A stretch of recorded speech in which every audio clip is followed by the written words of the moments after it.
जय भीम दोस्तों, मैं नन्हे कुमार गौतम बीबी न्यूज इंडिया में आपका स्वागत करता हूं। आज हम बात करने वाले हैं चंद्रशेखर आज़ाद जी के द्वारा दिए गए उस बयान के विषय में जो कुंभ के विषय में उन्होंने दिया है और कहा है कि जो कुंभ में नहाने जाते हैं वो पाप करने वाले ही तो वहां जाते हैं। तो ऐसा बयान सोशल मीडिया पे और मीडिया पे देखने को मिल रहा है और चंद्रशेखर जी को ये घेरते हुए लोग दिखाई दे रहे हैं। जिस प्रकार से मीडिया हो, तमाम ऐसे जो हिंदू धर्म के कुछ ऐसे ठेकेदार हैं जो हिंदू धर्म को अच्छा भी बोलते हैं और हिंदू धर्म के ही कुछ लोगों को वो नीच भी बताते हैं। तो ऐसे ऐसे संतों और महंतों से कहीं ना कहीं मीडिया वाले पूछ रहे हैं कि चंद्रशेखर आजाद जी ने तो ऐसा बयान दिया है, कहा है कि जो पापी होते हैं वो कहीं ना कहीं कुंभ में नहाने जाते हैं।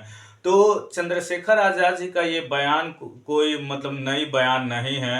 ये आए दिन आपके जीवन में और आपके अगल बगल के लोगों के द्वारा ये बयान सुनते हुए दिखाई दिया होगा। आप भी सुने होंगे कि किस प्रकार से लोग कहते हैं कि जो गंगा स्नान करने जाता है या कुंभ नहाने जाता है तो उससे कहीं ना कहीं जो पाप होता है वो धुल जाता है और पुण्य में बदल जाता है। तो आपने भी सुना होगा, हमने भी सुना होगा। हमने देवरिया जिला के एक हमारे तरफ गंगा बहती हैं, जो बरहज घाट के नाम से जाना जाता है। तो बरहज में भी कहीं ना कहीं मेला लगते हैं और बहुत सारे ऐसे श्रद्धालु जो होते हैं वहाँ नहाने जाते हैं और बहुत सारे हिंदू समाज के लोग भी वहाँ नहाने जाते हैं। तो वहाँ पे भी यही गांव में प्रचारित किया जाता है कि ये फलानी चलिए वहाँ नहा आते हैं, जीवन में जितने भी पाप किए होंगे वो कहीं ना कहीं कट जाएगा। तो चंद्रशेखर का बयान मात्र ऐसा ही है।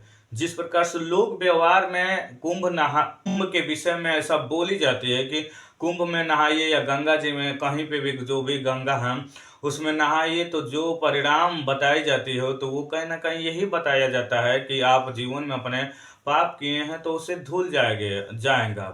तो उसी को चंद्रशेखर आजाद जी ने बोला और कहा है कि हमने तो किसी तरह का पाप नहीं किया है, क्योंकि हमने तो तमाम ऐसे शोषित वंचित जो लोग हैं, उन जो महिलाएं हैं, उनके हक और अधिकार के लिए आवाज उठाने का काम किया। यहाँ तक कि उनके साथ जब शोषण होता है तो हम उनके साथ खड़े होते हैं और उनको न्याय दिलाने का काम करते हैं। तो चंद्रशेखर जी के इस बयान कहीं ना कहीं संत गुरु रविदास महाराज जी का याद दिलाता है। वहां पे कहते हैं कि मन रहे चंगा तो कठौती में जो गंगा होती है। तो जो व्यक्ति अपने सच्चा और निष्ठा से कार्य करता है, जो व्यक्ति अपने कर्मों के प्रति सजग रहता है, जो व्यक्ति अपने चरित्र को चरित्रवान बनाता है, वह व्यक्ति को गंगा नहाने की जरूरत नहीं है। खास करके चंद्रशेखर आजाद जी अपने महापुरुषों को फॉलो करते हुए ऐसा बयान दिया है, क्योंकि संत गुरु रविदास महाराज जी हो या महात्मा बुद्ध हो, ये दोनों लोग सत्य कर्म के विषय में बात करते हैं। कबीर जी हैं, वो भी सत्य कर्म की बात करते हैं। और कर्म को प्रधानता देने वाले ये सारे हमारे जो सदगुरु रविदास महाराज हों, कबीर हों या महात्मा बुद्ध हों, ये तो कर्म की प्रधानता को दिखाने वाले लोग हैं। तो कुछ ऐसे जो लोग हैं वो कहते हैं कि मांग के खइबो मस्जिद में सोइबो। तो कुछ मांग के खाने वाले जो लोग होते हैं वो उनकी अपनी एक कहीं ना कहीं इतिहास रही है और उनकी अपनी एक प्रक्रिया रही है। वो प्रोपेगेंडा में विश्वास रखते हैं, वो पोगापंथी में विश्वास रखते हैं। जो चंद्रशेखर आजाद जी जिन विचारधारा को फॉलो करने वाले हैं, उस विचारधारा में विज्ञान को बढ़ावा देने की बात किया जाता है और कर्म की प्रधानता की बात किया जाता है। तो कहीं ना कहीं इन दोनों के बीच में आज से नहीं, हमारे संतों के समय से ये लड़ाइयाँ होती रही है। एक पाखंड करने वाले लोग होते हैं और एक पाखंड का विरोध करने वाले लोग होते हैं। जो लोग सत्य मार्ग दिखाते हैं, जो लोग जीवन के अमूल्य जो चीजें हैं, महत्वपूर्ण जीवन को किस प्रकार से पोगापंथ में उलझा कर उनका जीवन बर्बाद कर दिया जाता है, उन चीजों से कहीं ना कहीं हटा के हमारे सदगुरु रविदास महाराज जी या जितने भी महात्मा बुद्ध जी हैं, विज्ञानवाद का सिद्धांत लाते हैं और लोगों को कहीं ना कहीं विज्ञान से जोड़ने का काम करते हैं और कारण कार्य का सिद्धांत बताते हैं और कहते हैं कि दुख है तो दुख का कारण है, और दुख का कारण है तो दुख का निवारण भी है।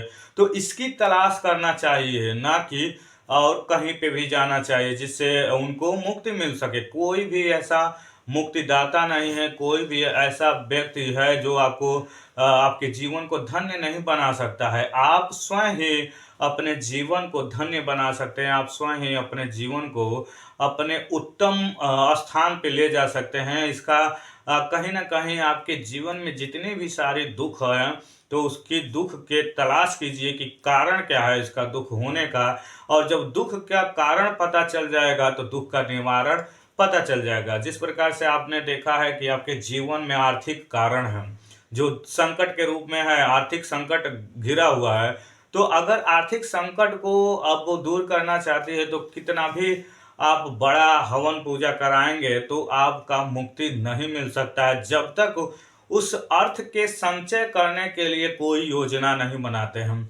जब तक वो उस अर्थ को प्राप्त करने के लिए कोई ऐसा प्रक्रिया नहीं आज़माते हैं जिससे आपको धन का संचय होने लगे, तब तक आपको कोई भी ऐसा वस्तु नहीं है, कोई भी ऐसा व्यक्ति नहीं है जो आपको अमीर बना दे या जो आपको धनवान बना दे।